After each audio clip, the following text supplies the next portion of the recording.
রঘুনাথগঞ্জের জরুর গ্রামের একটি পুকুর থেকে এক যুবকের রক্তাক্ত মৃতদেহ উদ্ধার। রবিবার সকাল সকাল ঘটনায় ব্যাপক চাঞ্চল্যের সৃষ্টি হয়েছে এলাকা জুড়ে। পুলিশ ও পরিবার সূত্রে জানা গিয়েছে, মৃত ওই যুবকের নাম কায়েম শেখ। তার বাড়ি জরুর গ্রামে। সকাল সকাল পুকুরের পাশে রক্তাক্ত অবস্থায় দেখতে পান স্থানীয়রা। তারপরেই খবর দেওয়া হয় পুলিশকে। পরিবারের লোকজনের দাবি, বালি ব্যবসায়ী ওই যুবককে খুন করা হয়েছে। যদিও পুলিশ জানিয়েছে মৃতদেহ উদ্ধার করে ময়নাতদন্তে পাঠানো হয়েছে। পুরো বিষয়টি তদন্ত করে দেখা হচ্ছে। আরো দু একজন ধর না,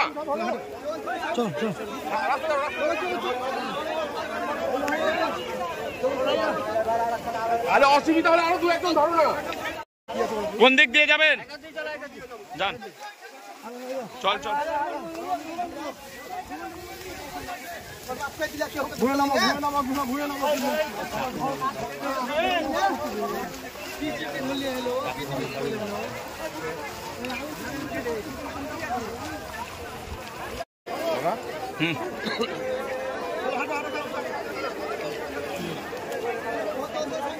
আরে আরো দু একজন ধর, আরো দু একজন ধর, অসুবিধা হলে আরো দু একজন ধর না। চল চল,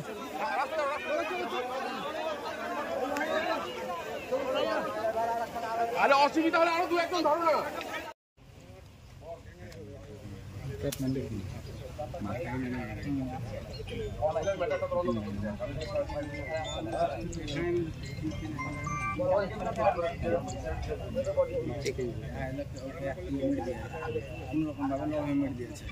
রক্ত